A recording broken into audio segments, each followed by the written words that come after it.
remember when the party leader was recording this when we were in the South Coast. Was it the North Coast? The North Coast, in fact. For the Coast Delegates Congress, he wept. In the Bible, it is said somewhere, and Jesus wept. Go and get the verse. And why did Jesus weep? He wept because he was thankful that God has preserved him up to this point in time to lead Kenyans in this struggle for the second liberation.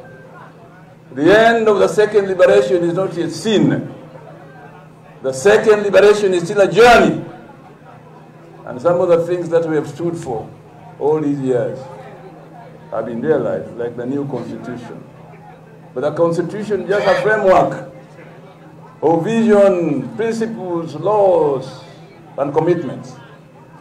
The test of a constitution is when it changes the lives of the people in line with the principles, the laws, and the commitments therein stated. So we have the responsibility to continue the struggle while the party chairman, party leader is away, to make sure that we don't deviate in any way. We shall not deviate if we as leaders hang together and hold together. Masivyo. ODM! ODM! We shall not deviate if the people of Kenya keep having their trust in us. Wale ambao wanajitolea muhanga kuhakikisha ya kwamba Wakenya watapata huduma ya kutosha. Kwa sababu viongozi ni viongozi kamili. And you all can only be true to your colors if your deeds and your commitments are seen.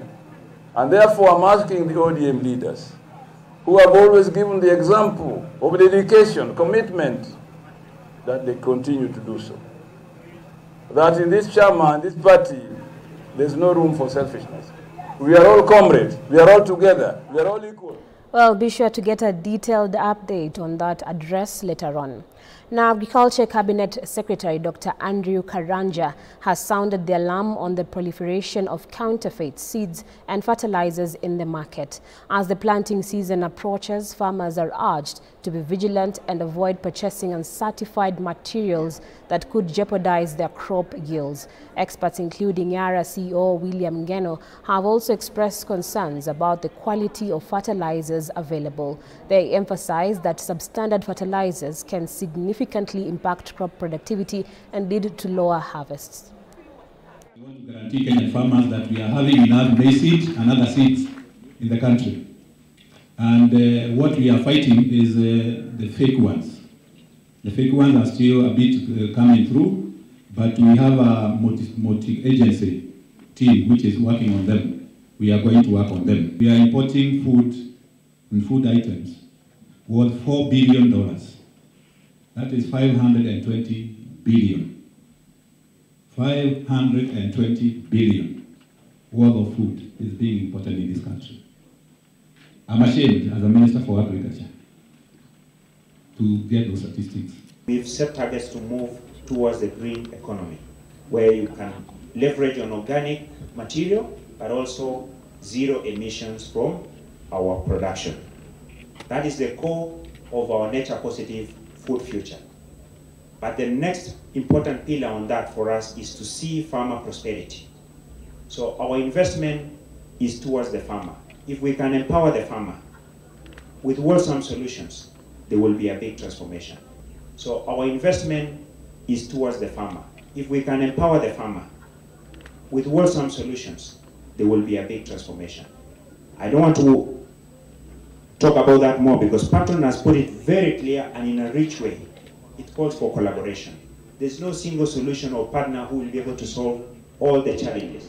A family in Nakuru County is demanding for justice for their son, Jimmy Ngugi, a 30-year-old man who escaped death narrowly after allegedly being shot on the neck by a police officer outside a club in Naivasha.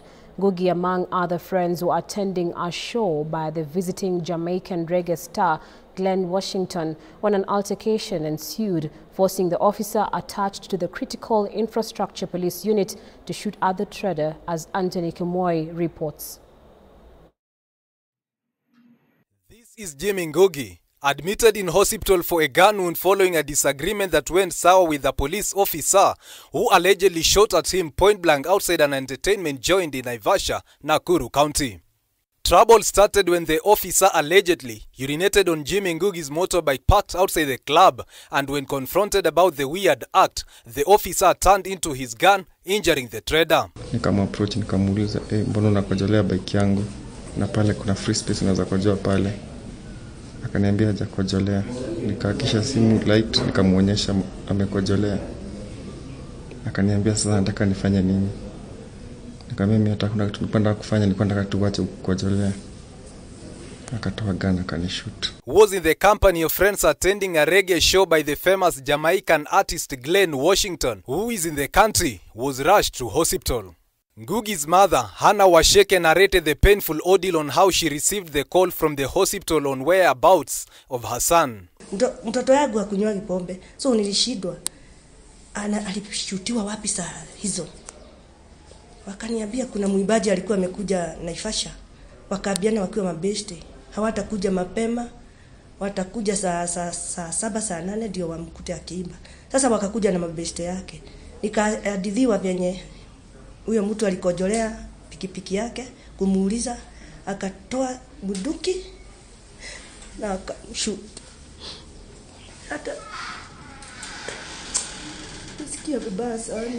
A friend to Jimmy Ngugi, a witness to the incident who wanted her identity hidden for security reasons, said she fears for her life, for the officer who shot Ngugi is still free and wide. The friend demanded for justice from the government against the officer. Ombi langu kwa serikali ni haki iweze kutendeka, like wafanye justice, because that man shot our friend and is out there roaming freely. And we also fear for our security.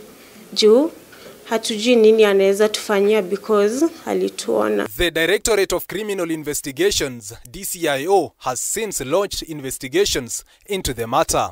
Anthony Kwemoi, K24 TV. Well, we do hope the family gets the justice they seek.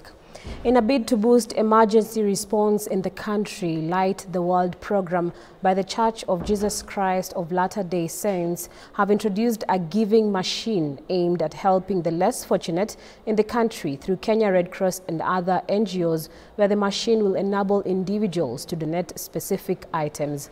The initiative targets over 20,000 small-scale farmers around the East African region and other sectors, as well as establishing a formulated part of the organization over the years. Giving machines are big red vending machines through which individuals can donate the items delivered and will be located in Nairobi.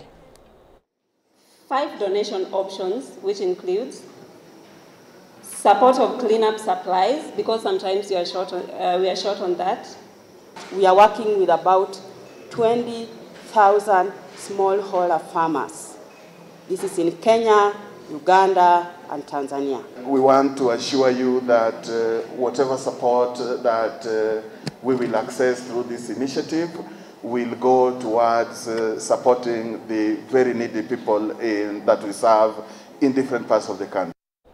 And that update draws Newscast to a close. Thank you so much for watching. My name is Harriet Chimeno. Our sign language interpreter has been Margaret Nyambura. Jungula Sport is up next. Do not miss, and good afternoon.